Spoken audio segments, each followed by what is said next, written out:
Hello my dear friends, in this lecture we are going to discussing about effect of depth on acceleration due to gravity.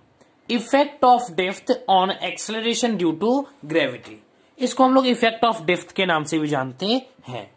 इस lecture में हम क्या बताएंगे, इस lecture में हम पढ़ेंगे कि अगर कोई भी मास ऑफ बॉडी अर्थ के डेप्थ में रखा हुआ है तो वहां पे एक्सेलरेशन ड्यू टू ग्रेविटी की वैल्यू क्या होगी। इससे प्रीवियस वीडियो में हमने पढ़ा था कि अगर कोई मास ऑफ बॉडी अर्थ के सरफेस से ऊपर रखा है h हाइट, तो वहां पे वैल्यू क्या होगी। तो वहां पे जो वैल्यू आ रही थी वो होती थी g dash is equal to g in bracket 1 minus 2h by r। But in this video let's see what the magnitude of the g will come out. तो यहां पे मैंने कुछ फिगर ड्रॉ करके रखा है। मान लेते हैं ये हर अर्थ का बॉडी है पूरा, अर्थ से x डिस्टेंस दूरी पे यहां पे कोई मास m रखा हुआ है, ठीक है।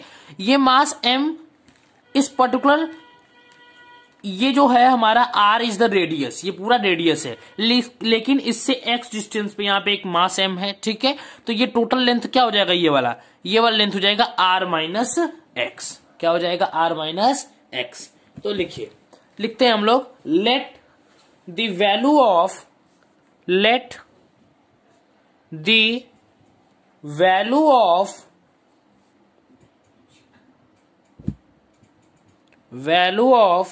g at point A on the surface of earth is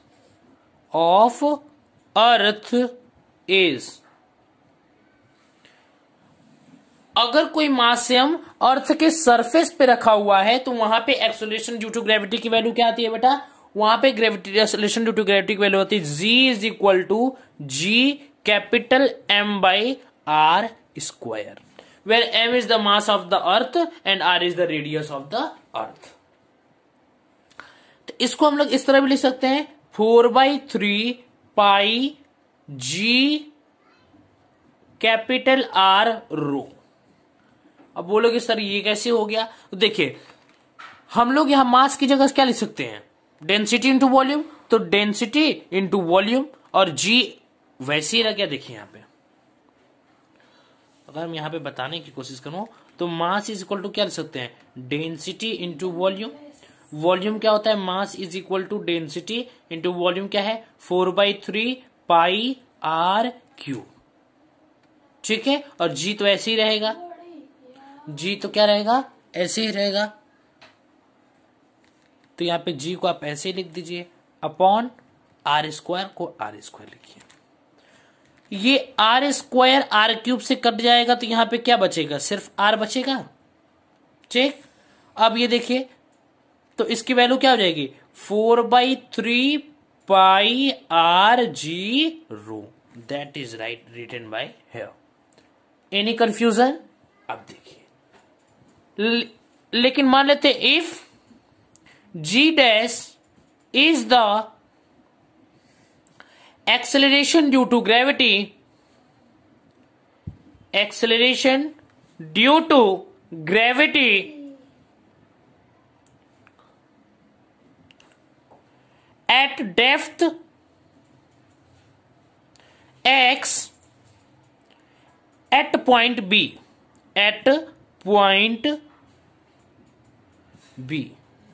अगर डेप्थ में हम लोग B पॉइंट पे आते हैं तो मान ले तो वहां पे जो एक्सेलरेशन ड्यू टू ग्रेविटी की वैल्यू है वो क्या है, g डैश है। Below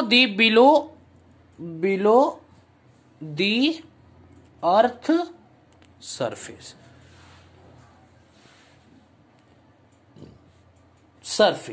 as shown in figure, ये भी हम लोग लिख दे रहे हैं, ठीक है, एज सोन इन फिगर।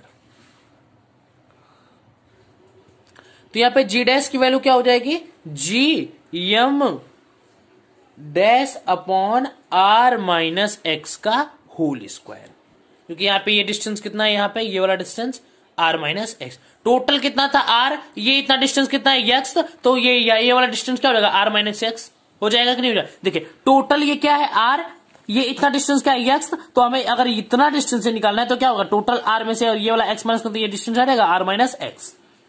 ठीक है, तो अब देखिए यहां एम डैश जो है वो मास ऑफ अर्थ है which is kept at the depth of the अर्थ। ठीक है, तो यहां पे इसको ये भी लिख सकते हैं G 4/3 pi R minus X का cube rho upon R minus X का होल स्क्वायर। तो ये स्क्वायर वाले टर्म से ये वाला टर्म कट जाएगा तो बस सिर्फ आर माइनस एक्स बच जाएगा। तो अब इसको क्या लिख सकते हैं, इसको ये भी लिख सकते हैं हम लोग G dash is equal to 4/3 pi G R minus X rho लिख सकते हैं। अब देखिए नाउ इसको हम इक्वेशन 1 मान लेते, इसको मान लेते equation number 2। Dividing equation number 2 by 1, dividing equation number 2 by 1। तो देखिए तो यहां पे क्या लिखेंगे हम लोग, लिख सकते हैं G dash upon G is equal to R minus X by R. मैंने इसको डायरेक्ट कर दिया, देखिए होगा कैसे। ये पूरा टर्म ये और ये दोनों में कॉमन है तो ये पूरा टर्म कट जाएगा, बचेगा क्या सिर्फ आर माइनस एक्स और यहां पे क्या बच जाएगा आर। ठीक है, तो हम लोग ये भी लिख सकते हैं, इसको लिख सकते हैं G dash is equal to G in bracket 1 minus X by are.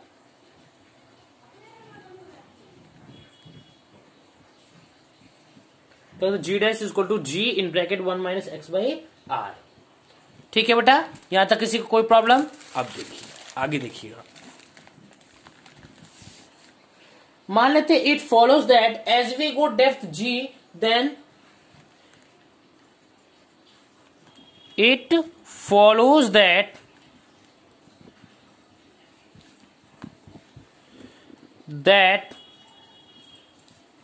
as we go depth g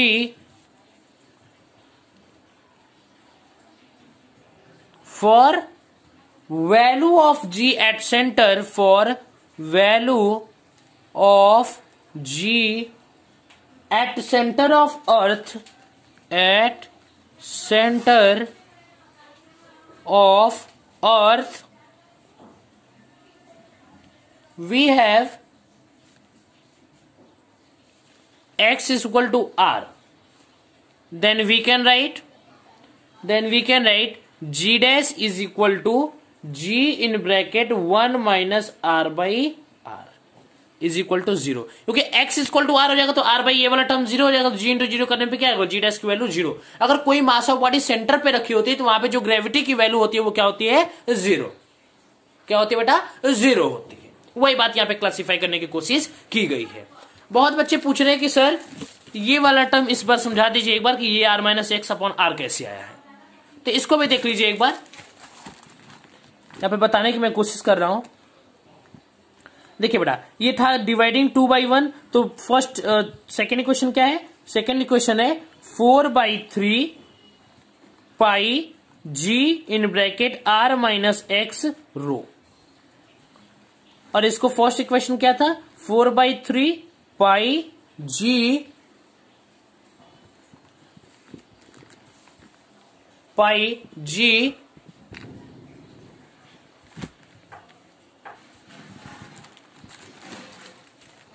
ji are रो। ये सेकेंड इक्वेशन था और ये फर्स्ट इक्वेशन था, तो हम इन दोनों को डिवाइड कर रहे हैं। देखिए ये वाला पूरा टर्म ये और ये पूरा टर्म ये और इससे कट जाएगा तो क्या बच जाएगा R minus X upon R बच जाएगा, is equal to G dash upon G है, तो यहाँ पे G dash is equal to हम लोग क्या लिख सकते हैं G in bracket 1 minus X by R. अब क्लियर हुआ ये वाला टर्म, किसी क्या कोई कंफ्यूजन? तो बस इस वीडियो के लिए बस इतना ही, तब तक के लिए पढ़ाई करते रहे। All the very best.